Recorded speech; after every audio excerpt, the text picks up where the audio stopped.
Je louerai l'Éternel De tout mon cœur, je raconterai toutes tes merveilles, je chanterai ton nom.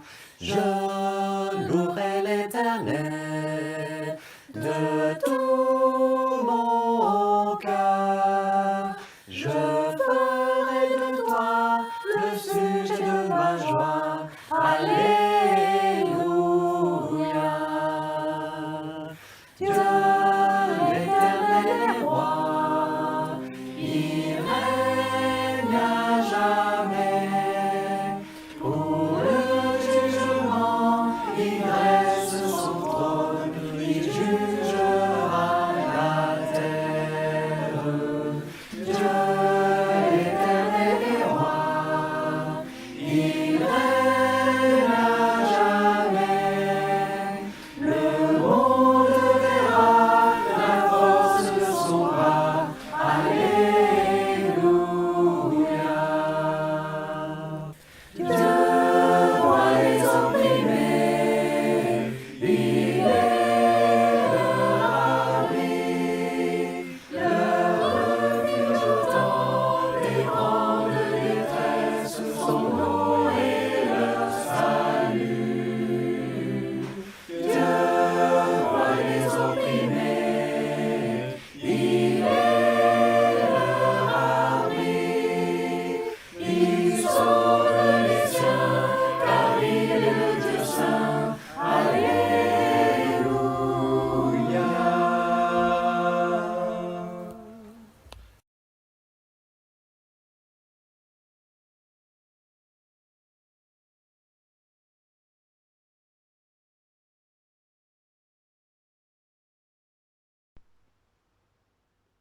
Je vous rappelle, frères et sœurs, l'évangile que je vous ai annoncé, que vous avez reçu et dans lequel vous tenez ferme.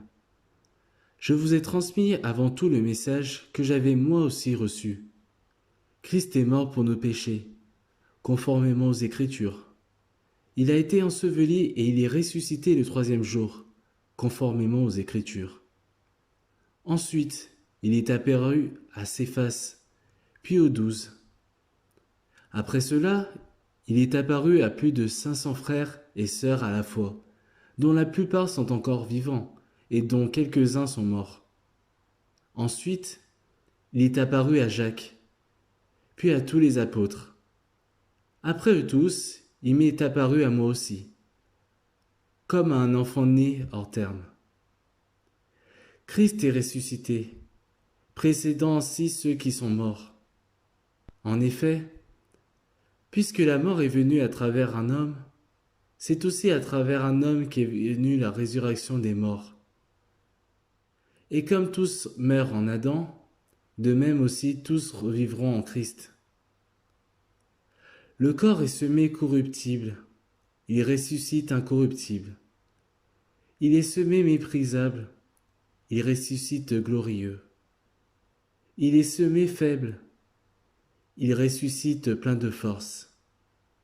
Il est semé corps naturel, il ressuscite corps spirituel. Lorsque ce corps corruptible aura revêtu l'incorruptibilité, et que ce corps mortel aura revêtu l'immortalité, alors s'accomplira cette parole de l'Écriture. La mort a été engloutie dans la victoire. Mort, où est ton aiguillon? Enfer, où est ta victoire? Que Dieu soit remercié, lui qui nous donne la victoire par notre Seigneur Jésus-Christ. Amen.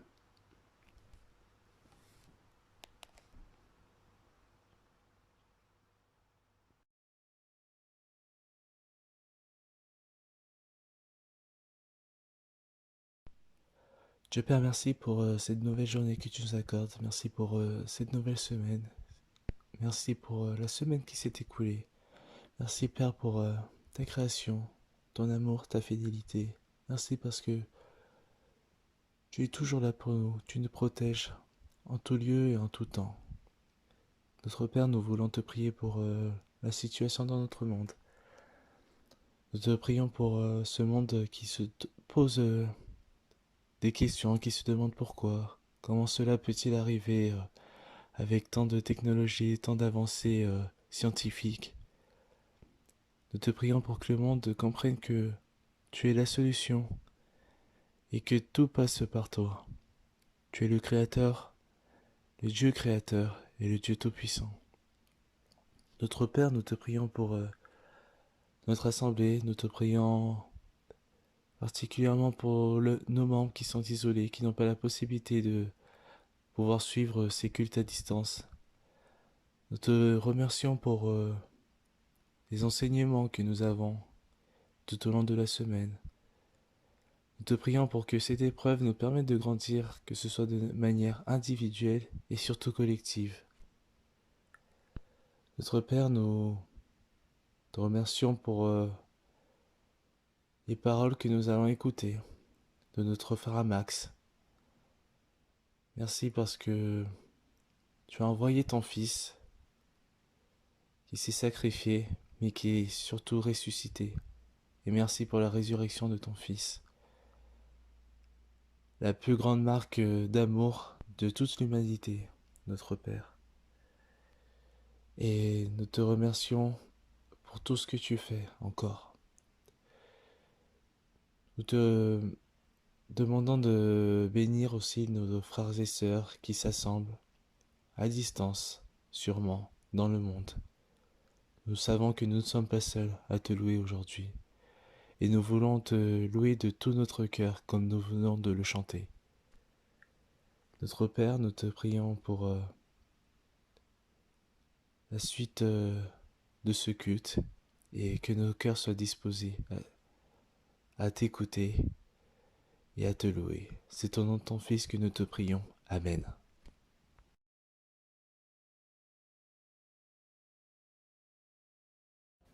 Si je chante et si j'espère la raison de la paix qui règne en moi, c'est que Jésus l'opère. C'est toi, Jésus, mon seul roi. Si la joie en moi déborde, la raison de ce feu qui brûle en moi, c'est que Jésus l'accorde. C'est toi, Jésus, mon seul roi. Quand mes jours s'achèvent pour me joindre aux anges, que ma voix s'élève, t'offrant mes louanges. Jésus, tendre maître, à toi je me livre, toi ma raison d'être, ma raison de vivre, toi ma raison d'être, ma raison de vivre. Pour le pardon des offenses que tu m'offres quand je viens à la croix, je n'ai que reconnaissance pour toi, Jésus, mon seul roi. Quand mes jours s'achèvent pour me joindre aux anges, que ma voix s'élève, t'offrant mes louanges. Jésus, tendre maître, à toi je me livre, toi ma raison d'être, ma raison de vivre, toi ma raison d'être, ma raison de vivre. À mon dernier jour sur terre, quand mon dernier souffle quitte mon corps, je vivrai dans ta lumière. Tu mettras la mort à mort. Quand mes jours s'achèvent pour me joindre aux anges, que ma voix s'élève, t'offrant mes louanges. Jésus, tendre maître, à toi je me livre.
Aujourd'hui, le 12 avril 2020, le peuple chrétien célèbre le 1090e anniversaire de la résurrection de Jésus de Nazareth. Sa sortie du tombeau le 3e jour après sa crucifixion, pendant la fête de la Pâque juive, en l'an 30, sous l'administration du préfet romain Ponce Pilate, est un des piliers fondamentaux de la foi chrétienne. C'est le trait d'union indispensable entre deux autres événements fondateurs de l'Évangile, la mort de Jésus sur la croix et puis son ascension au ciel. C'est aussi la promesse et le gage de notre propre résurrection, de notre délivrance de l'emprise de la mort. Le ressuscité deviendra le ressusciteur. Jésus avait dit à ses disciples, au cours de la dernière soirée passée avec eux avant sa mort, « Je ne vous laisserai pas », c'est en Jean chapitre 14, versets 18 à 19, « Je ne vous laisserai pas orphelins, je viens à vous. Encore un moment, et le monde ne me verra plus. Mais vous verrez que moi, je vis, et vous aussi, vous vivrez. » L'événement de la résurrection est à ce point essentiel à la foi en Jésus que depuis les débuts de l'Église, les auteurs chrétiens s'appliquent à montrer, à démontrer son historicité. Un de ces auteurs, un dénommé Frank Morison, c'était un journaliste anglais, rationaliste, sceptique à l'époque, avait commencé à faire des recherches pour écrire un livre réfutant le récit de la résurrection de Jésus comme un simple mythe, une mystification. En suivant le chemin d'épreuves, d'indice en indice, il est parvenu à la conclusion opposée. Jésus est bel et bien ressuscité d'entre les morts. Sa réfutation de la résurrection est devenue une défense de la résurrection. Publié en 1930, intitulé en français « Le tombeau vide », ce livre a été réédité à plusieurs fois depuis et il est, je crois, toujours disponible en plusieurs langues. Mais c'est sans doute l'apôtre Paul, lui qui a rencontré le Christ ressuscité sur le chemin de Damas, qui nous donne le témoignage le plus fort sur l'importance de la résurrection. Il dit en 1 Corinthiens 15, versets 17 et 19, « Si le Christ n'est pas ressuscité, votre foi n'est qu'une illusion et vous êtes encore dans vos péchés. Si notre espérance dans le Christ se termine avec la vie présente, nous sommes les plus à plaindre de tous les hommes. » C'est absolument exact. Si Jésus n'est pas sorti du tombeau, autant jeter nos Bibles à la poubelle et devenir tous athées. Ça ne sert à rien d'être chrétien, puisque la raison principale pour laquelle nous suivons le Christ, c'est qu'il nous amène à la vie éternelle. Il nous conduit à la présence de Dieu éternellement. Si la destination finale de notre cheminement chrétien n'est qu'une illusion, alors le voyage lui-même n'est qu'une illusion, lui aussi. Et nous sommes effectivement les plus à plaindre de tous les hommes. Mais attention, l'inverse est vrai lui aussi. L'apôtre Paul continue, 1 Corinthiens 15, verset 20, « Mais en fait, le Christ s'est bien relevé d'entre les morts, et il précède tous ceux qui se sont endormis. » Si la résurrection de Jésus a réellement eu lieu, et que sa résurrection est le gage de notre propre résurrection, alors ce sont ceux qui n'y croient pas qui sont les plus à plaindre de tous les hommes, car ils vivent dans l'illusion, ils vivent dans un monde irréel. Ils sont confinés chez eux alors qu'on a découvert un vaccin contre le virus. La race humaine n'a trouvé en gros que 5 réponses à la question de savoir ce qui nous arrive après la mort. En France, et en général dans l'Occident laïcisé, nous entendons peut-être parler marginalement des 4 premières réponses. Mais en fait, c'est à la dernière réponse que nous croyons réellement, voire fanatiquement. Réponse numéro 1, c'est l'angélisme. L'âme de chacun est libérée du corps par la mort et continue à survivre, mais en tant que pur esprit, comme un ange. Notre esprit avait été coincé, emprisonné dans un lieu étranger, notre corps physique, jusqu'à ce que la mort vienne l'en délivrer définitivement. C'était la position de Platon. Réponse numéro 2, le panthéisme. Mais nous ne survivons pas en tant que personnes individuelles.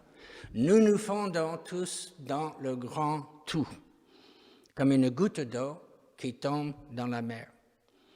Voilà ce qu'enseigne le panthéisme oriental, c'est-à-dire l'hindouisme et le bouddhisme.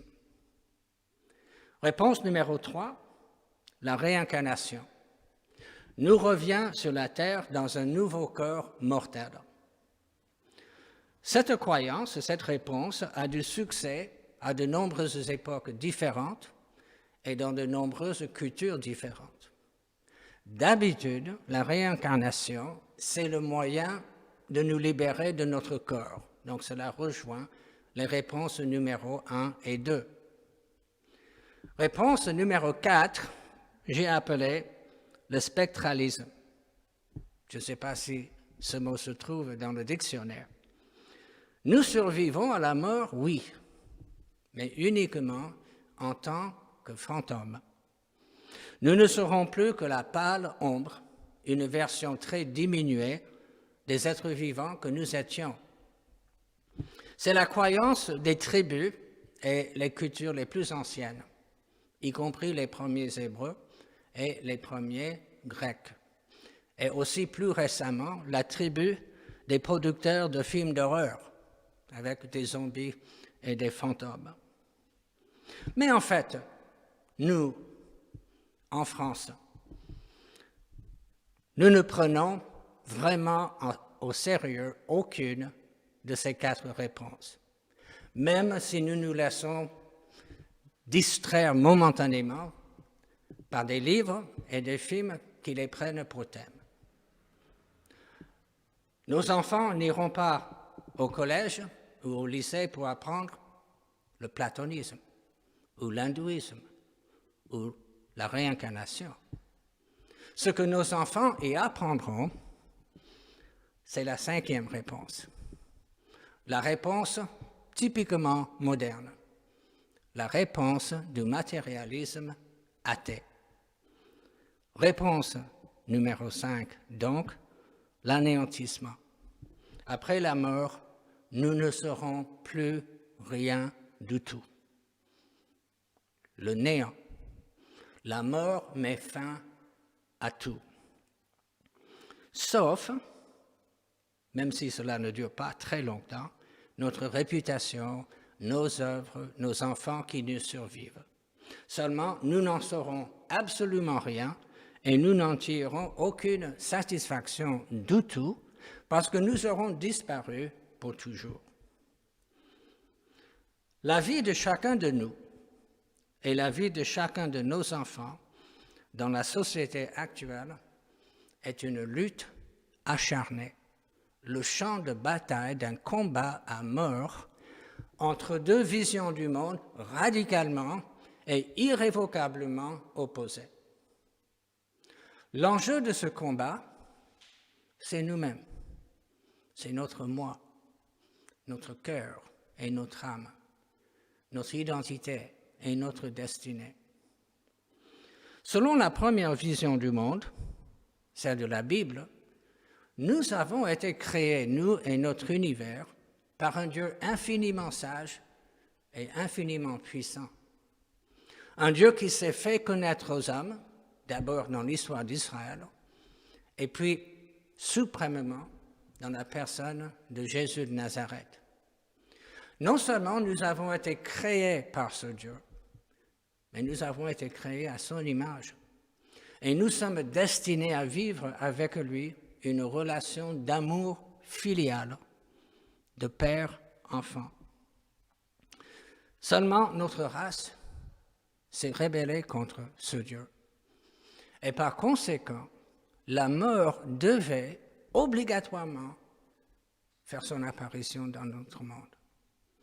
Pourquoi c'était obligatoire? Parce que Dieu est la source de toute vie. Et quand on se rebelle contre Dieu, on est en train de se rebeller contre la vie. Faisons une petite expérience mentale. Essayez d'imaginer notre monde sans la mort. Nous vivrions éternellement sur cette terre de la même vie que nous avons maintenant. Alors, posons-nous la question. Est-ce que cela nous plairait vraiment? Combien de temps nous faudrait-il avant de commencer à nous ennuyer? 100 ans? 1000 ans? 1 million? Si nous vivions éternellement dans notre condition actuelle, nous ne serions pas heureux. Nous serions malheureux et tristes à en mourir. Seulement, nous ne pourrions pas mourir. C.S. Lewis disait « Nous sommes actuellement comme des œufs. On ne peut pas continuer éternellement à être un œuf frais. Il faut ou bien éclore, ou bien pourrir. » Ah oui, la mort est comparable à une éclosion. Nous sortons de la coquille de cet univers, de la coquille de notre ancien corps terrestre, et nous naissons dans un nouveau corps, le nouveau corps que Dieu nous a préparé, un corps ressuscité, un corps glorifié, comme celui du Christ. La mort est la voie, disons, difficile pour aller au ciel. Tout le monde veut aller au paradis, mais personne ne veut mourir, n'est-ce pas? Si nous n'avions jamais péché, nous n'aurions pas besoin de mourir. Nous pourrions monter au ciel directement, comme Jésus. Lui n'a jamais péché. Il n'était pas obligé de mourir. Mais il est mort quand même. Il est mort librement, pour nous enlever l'aiguillon de la mort. Qu'est-ce qu'il avait dit déjà à ses disciples? Vous verrez que moi, je vis, et vous aussi, vous vivrez. Dieu nous laisse mourir, non pas parce qu'il ne nous aime pas, mais parce qu'il nous aime. La mort est comme une opération chirurgicale. Dieu est le chirurgien. Le grand poète anglais T.S. Eliot appelait le Christ le chirurgien blessé. La mort est la guérison de tous nos maux terrestres. En attendant notre vie ici-bas sur la terre, c'est un pèlerinage. C'est le pèlerinage d'immigrés qui traversent un pays étranger en route vers la maison. Ici-bas, nous sommes toujours du mauvais côté de la muraille infranchissable de ce monde. Mais une brèche a été ouverte dans cette muraille. Et nous sommes conviés à suivre notre grand capitaine à l'intérieur. L'essentiel, c'est de lui faire assez confiance pour nous engager à sa suite. Bon, l'autre vision du monde en lice, celle que nous propose notre société, nos écoles, nos médias, nos gouvernements, peut être résumée ainsi. Nous autres, êtres humains, nous sommes le fruit d'un accident cosmique, un imprévu de la nature, le produit totalement fortuit de l'équation suivante, la matière aveugle, plus le temps, plus les lois impersonnelles de la nature, plus le hasard. Voilà ce que nous sommes, un accident cosmique. Notre existence n'a strictement aucune vraie signification, aucun but, aucune intention consciente, aucun dessein intelligent ne préside à nos histoires. Notre vie, c'est comme un voyage qui part de nulle part et qui nous mène nulle part. Il n'y a rien au bout du chemin que le néant. Nous sortons du néant pour rentrer dans le néant. Béni soit le nom du néant. Autrement dit, notre société ne nous donne aucune raison de vivre, aucune raison de mourir.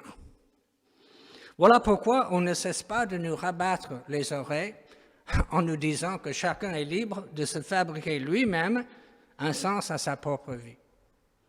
À chacun sa vérité. Et personne n'a le droit de juger la vérité d'un autre et blablabla. Évidemment,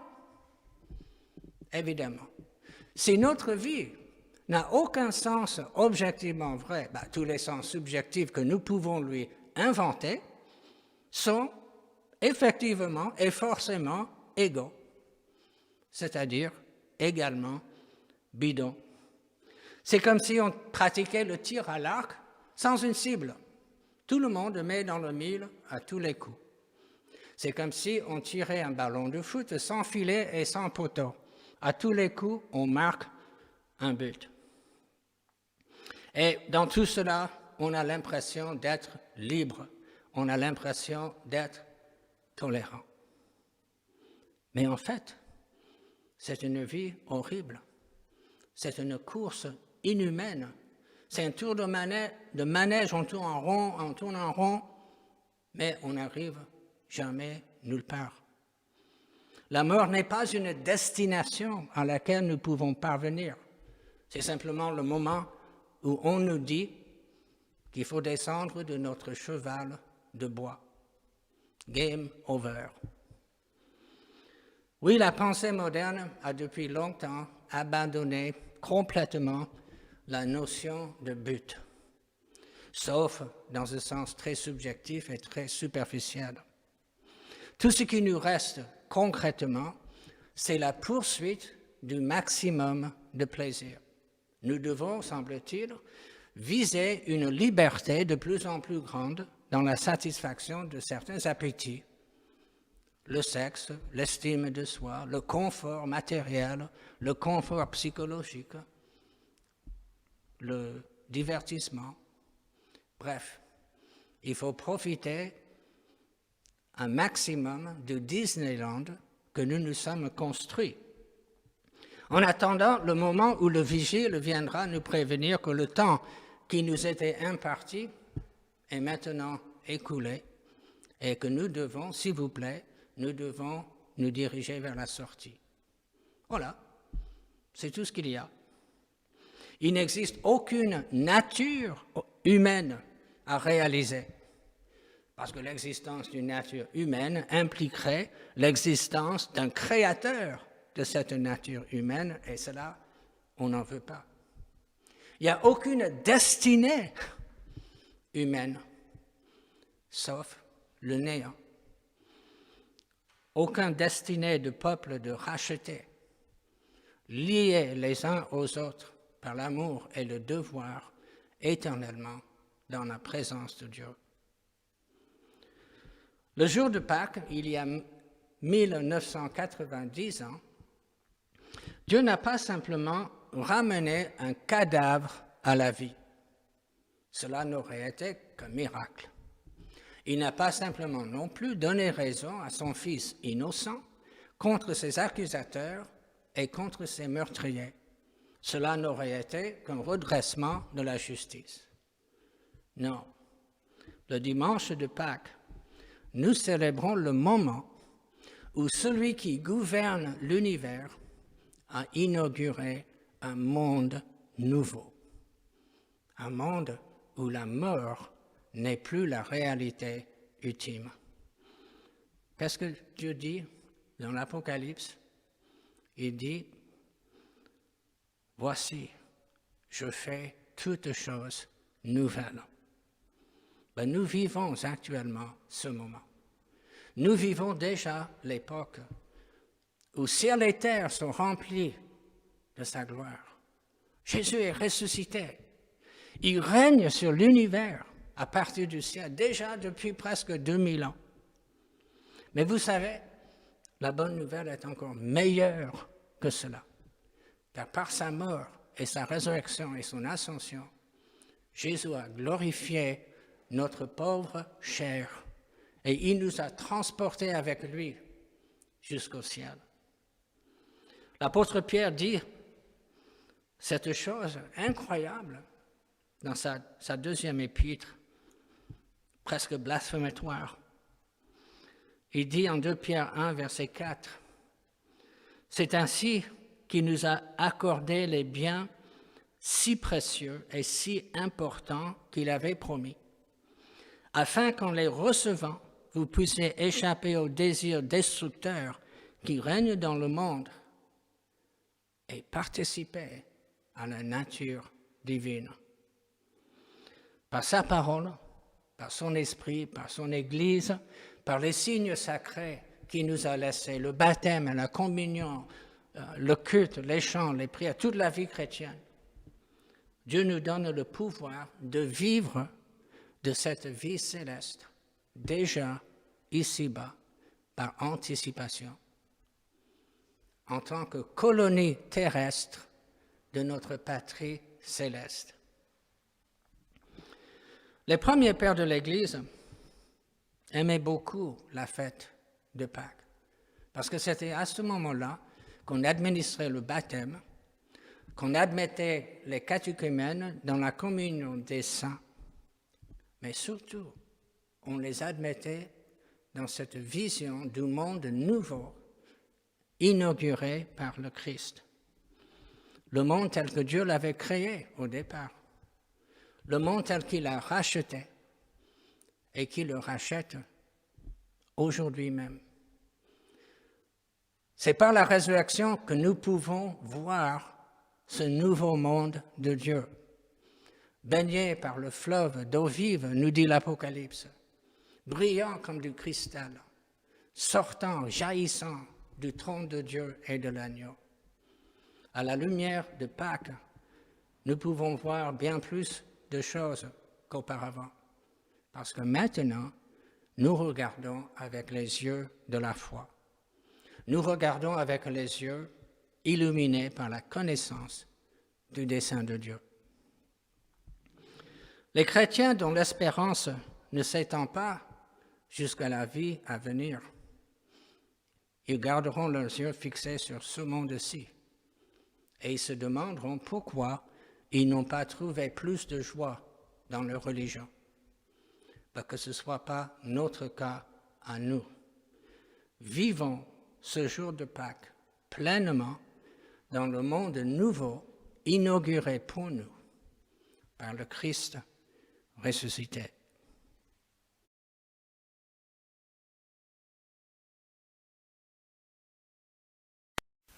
Jésus vit, voici ton roi, ô mort dont j'étais l'esclave. Jésus vit, et par la foi je suis libre.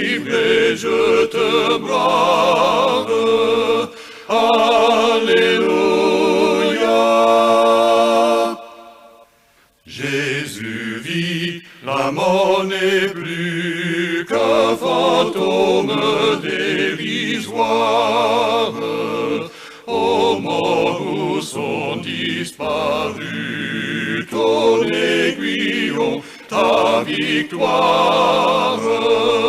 Alléluia. Jésus vit et nous vivons, d'espoir notre cœur palpite. Oui, bientôt nous entrerons au ciel où Dieu même habite. Alléluia.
Jésus qui était tout pour moi, pourquoi ta mort sur une croix? Comment la mort, Seigneur divin, peut-elle entrer dans ton dessein?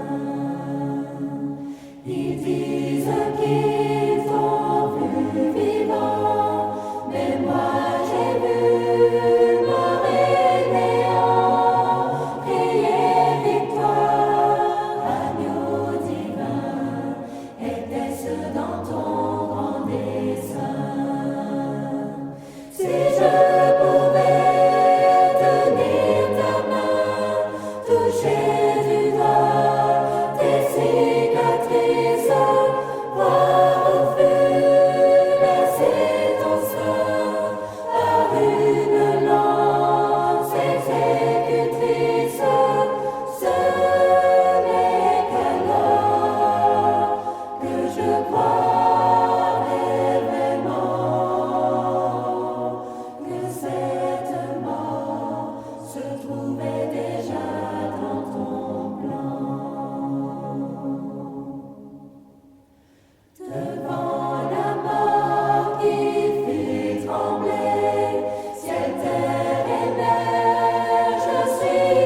Les historiens romains Tacite et Suétone parlent d'un certain Christ, Christus, crucifié sous le procurateur Pilate. Et ce fait avéré, historiquement donc, a transformé la vie de millions, de centaines de millions de personnes depuis 2000 ans. Mais de nos jours, nombreux sont ceux que cette vérité n'émeut pas. Nombreux sont ceux qui ne font aucun cas de cette mort.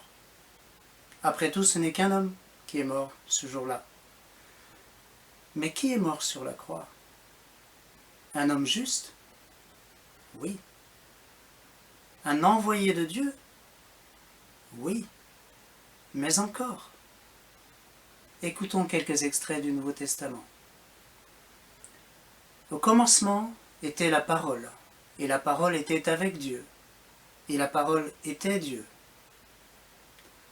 La parole a été faite chair, et elle a habité parmi nous, pleine de grâce et de vérité. Et nous avons contemplé sa gloire, une gloire comme celle du Fils unique, venu du Père. Jean 1, versets 1 et 14. La parole était Dieu. La grâce de Dieu, source de salut pour tous les hommes, a été manifestée. Elle nous enseigne à renoncer à l'impiété, au désir de ce monde, et à vivre dans le siècle présent d'une manière sensée, juste et pieuse, en attendant la bienheureuse espérance et la manifestation de la gloire de notre grand Dieu et Sauveur, le Christ Jésus. Tite 2, versets 11 à 13. La manifestation de la gloire de notre grand Dieu et Sauveur, le Christ Jésus. Nous savons que le Fils de Dieu est venu et qu'il nous a donné l'intelligence nous permettant de reconnaître le Dieu véritable. Nous demeurons unis au véritable grâce à son Fils Jésus-Christ. C'est lui, le Dieu véritable. C'est lui, la vie éternelle. 1 Jean chapitre 5, verset 20. C'est lui, le Dieu véritable. C'est lui, la vie éternelle. Et enfin, les choses anciennes sont passées. Voici, toutes choses sont devenues nouvelles. Et tout cela vient de Dieu qui nous a réconciliés avec lui par Christ et qui nous a donné le service de la réconciliation. Car Dieu était en Christ, réconciliant le monde avec lui-même, sans tenir compte aux hommes de leurs fautes. 2 Corinthiens chapitre 5, versets 17 à 19. Dieu était en Christ et réconciliant le monde avec lui-même. Je ne prétends pas comprendre en profondeur toutes les paroles que je viens de lire, parce qu'il y a ici une vérité hors de notre portée. Mais je comprends que celui qui est mort sur la croix pour nous réconcilier, pour réconcilier les hommes avec Dieu, est Dieu lui-même. Dieu lui-même. Dieu lui-même sous la forme d'un fils. Pas une créature spéciale, une créature unique, mais le Fils divin de Dieu, comme un prolongement légitime de Dieu parmi les hommes. Quel prix avons-nous donc aux yeux de Dieu pour qu'il ait accepté et voulu qu'une part de lui-même meure, cloué par ceux-là même qu'il venait sauver? Quel prix! Je ne mérite pas cela. Et sans vouloir offusquer personne. Vous non plus. Vous non plus. En retour, Dieu n'attend qu'une chose de nous. Il n'espère qu'une chose. Que nous soyons reconnaissants. Et que cette reconnaissance nous pousse à l'obéissance.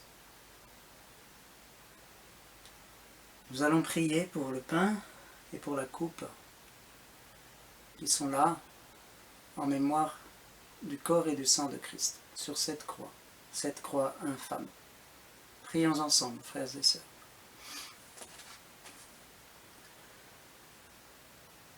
Notre bon Père, notre Père céleste, En cet instant, nous contemplons la croix, nous contemplons ton Fils, Père, et nous comprenons sans pouvoir discerner cela pleinement, Père. Mais nous comprenons que ce Fils venu en chair et en os est une émanation directe de toi. Et ton bras, ta main, ta manifestation, ta présence réelle parmi les hommes, mon Dieu. Tu as choisi ce temps, tu as choisi ce lieu, tu as choisi ce peuple pour venir en chair, mon Dieu.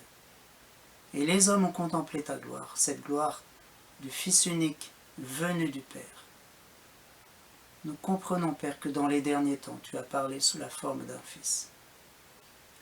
Et nous comprenons douloureusement que si ce Fils a été cloué sur cette croix, mon Dieu, c'est à cause de nous, de mon voisin, de celui qui est à l'autre bout du monde, et de moi, et de chacun de nous. Père, dans ta grâce, tu nous as fait signe, tu nous as dit, regardez, je suis là, regardez à moi. Père, si nous avons accepté ta main tendue, ton appel à ta grâce, ce n'est pas en vertu de notre mérite, Père. Tu nous as parlé et la foi est venue. Merci mon Dieu. Merci Père pour ton amour envers nous. Père, maintenant nous te prions de bénir ce pain qui nous rappelle le corps de Christ à la croix. Et le corps que nous formons tous ensemble, dont il est la tête.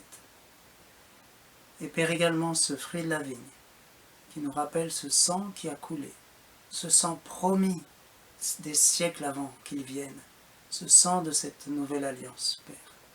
Béni sois-tu, Père, pour cela. Et bénis, Père, notre communion avec toi, par Jésus, et les uns avec les autres, dans ce geste que nous allons accomplir. Au nom de Jésus, notre Maître, notre bien-aimé Sauveur, nous te prions. Amen.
Gloire, gloire.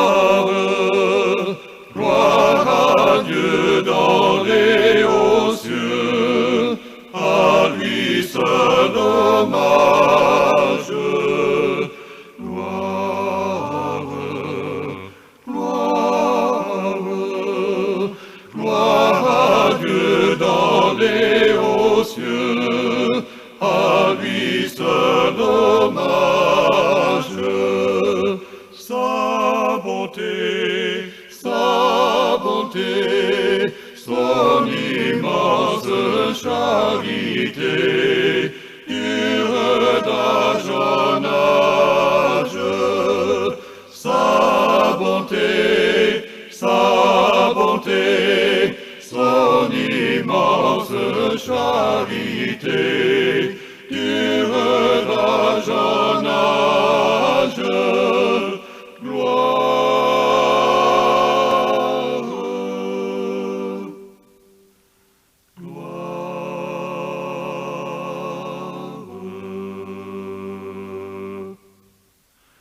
Gloire, gloire à Dieu puissant sauveur, à Dieu notre Père.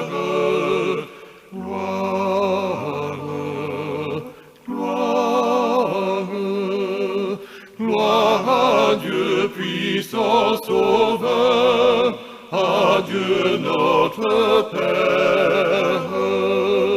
Son amour nous dispense chaque jour paix, joie et lumière.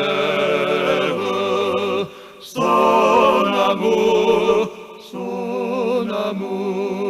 nous dispense chaque jour